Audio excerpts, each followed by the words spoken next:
Assalomu alaykum, hurmatli anglag'uchilar. Bugun Kamal Hisamidinovning Momamning shifoliq dorilari degan kitobini o'qishni davomlashtiramiz. Bugungi tema qora kishmish. Qora kishmish. Kimdo biri xalq, u bir xazina degan ekan. Lekin baxtga qarshi shu xazinani damal bilivermaymiz. Adamlar bilan pat-patla uchrashsangiz, söhbetleşsangiz, echilmagan sanduq, kömürüp yatgan sirning to'liligiga ko'zingiz yetadi. Boshqacha qilib aytganda, ni qiziq, ibratli gaplarni, ishlarni anglaysiz. Tibobatdimi xuddi shundoq. Biroq echinarliq yeri shuki, dal bugungi kunlarda ularni terib, tepchib yig'iyotgan, to'plab keyingi avlodlarga qoldirish maqsadida ter to'kiyotgan birarsini ko'rmaysiz. Men ta keyingi yillarga qadar kishmish degan faqat uyga mehmon kelganda, to'y-to'kun, choylarda shirani bezash uchun ishlatadigan narsa deb tushunib yuratdim. Uning shifoliq xususiyatining borligi hatto tushimga kirmabdi ekan. Har narsani faqat beshingga kelgandili bilib, qadriga yetamsan nima? Yaqinda Toshkent-Sazga Misrat ismli sheram tuqqan bilan billa bardiq. Xalq tibobatchiligidan oz to'la bilganim uchun 70 ga taqab qolgan bu odam meni gapga tutdi. Og'riq davolashning xilma-xil usullari, amallari to'g'risida so'zlashdik. Qiynatda og'rib yotadi. Bahanadan bahanaga siz bilan billa berib, buvayning holidan xabar elib qo'yay, bir savobli ish bo'lsin, dedi u. Kamal, mono buvayning beshini purkilib, hech nimani aytqisi kelmaydi ekan, dedi Misrat aka, men uni uzitib talaga chiqqanda. Ammo mening bayqishimcha, uning beg'iri og'riyotadi. Buningdan 20 yil ilgari meningmi beg'irim og'rib, og'inlardan birining maslihati bilan qora kishmish qaynatib ichib, yaxshi bo'lib qolib edim. Normasi qaynatish tartibi yodingizda bormi? Bo'lmaydi. Umuman 1 kilogram kishmishqa 1 kilogram sabza, so'g'uq suvdan chag'lab olasiz. Aplikrak bo'lsin desangiz, 1,5 kilogram kishmish bilan 1,5 kilo sabzini bir qaynatib ishkizing.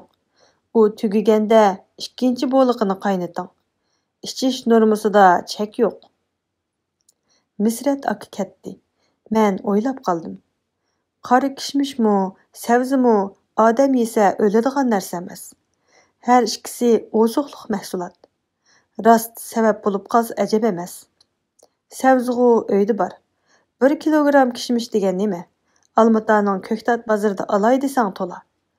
At yetib berib, darrov avatib beray. Uning ustiga doğru deganimi norma bilan ma'lum bir vaqt teshgan yaxshi.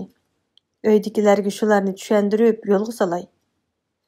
Yakshanba kuni Toshkent-Sazdan O'ttir bozorga keldimda 1 kilogram qora kishmishni elib uyga yetdim.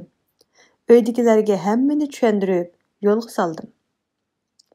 Qora kishmish bilan sabzi qaynatmasidan kuniga 4 mazgil, tamoqdan yarım soat ilgari va oqshimi yetish harpisida 75 gramlik istakanda bir istakandan ichishga berildi. Muboda usab qoldim desa, suvning o'rnida ber. Buvay baribir ko'p ishmaydi. Umuman sabzi bilan kishmishning odamga quvvat beradiganligi ma'lum. Uningdan tashqari qonni tuzaydi. Qonning faoliyatini o'ngshashga yordam beradi. Bu mening tushuncham. Ikkisi birlashsa, beg'irdagi börekdeki, süydük yo'ldagi to'salg'ularni ichib, so'g'uq tekkan yerlardagi zaxmni qaytirsa kerak. Ularning shundoqla odam ichini bo'shitish xususiyatim bor. Shunga bu doriga ko'p umid bog'ladim. Uydagilar bir haftadan keyin qaytdi. Aytishlariga qaraganda buvayning chiroyiga qon yuguribdi. Talatuzga chiqishimi normallashayotgan o'xshaydi. Qizim, men yaxshi. Әмді үйіңізге берің, терекчілігіңізге ega bo'ling, deb qaytirib etdi, dedi uydagilar mening savolimga javoban. Uni o'zimi so'rab ichiyotdi. Yana 1 kilogram kishmish avatib bersam nima deysiz? Gapmiki shu? Evet, olmasa özün apırıp gel. Bu yerdə mundaq bir latifa esimga tushyotdi. Uni asli demay mumkin emas. Aytishlariga qaraganda, İbraylar, "Men әтиләттен ağrıp qaladigandek qılıbatman. Bugun doktorga baray" deb ketarmish. Ruslar bolsa, "Bugun ağrıp qılıvedim" deb doktorning oldida hozir bo'lar ekan. Bizning musulmonlar doktorning oldiga o'z vaqtida emas, og'riq obdan jondan o'tgandila yugurdi. Mubada beg'ringiz qachondan beri og'riydi deb so'rasangiz, ba'zilar 3-4 kunning, ba'zilar uningdanmi ko'p vaqtni aytadi. Bugun bo'lmasa, ati to'xtab qolar deb og'riqni rosa kuchaytib olamiz. Qandoq qilamiz? Tirikchilik deb o'zlarini oqlag'usi keladi. Qiynotining og'riqi xuddi shundoq uzun yillik stajga ega og'riqlardir.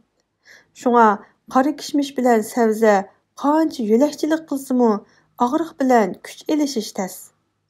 Ko'nining ko'niligi bor. Agar o'z vaqtida davolanganda og'riq bo'yniga munchalik minib olmas edi. Bugungi anglitishimiz mushu yergacha bo'lsin. Keyingi qitimliq anglitishimizda ko'rishayli.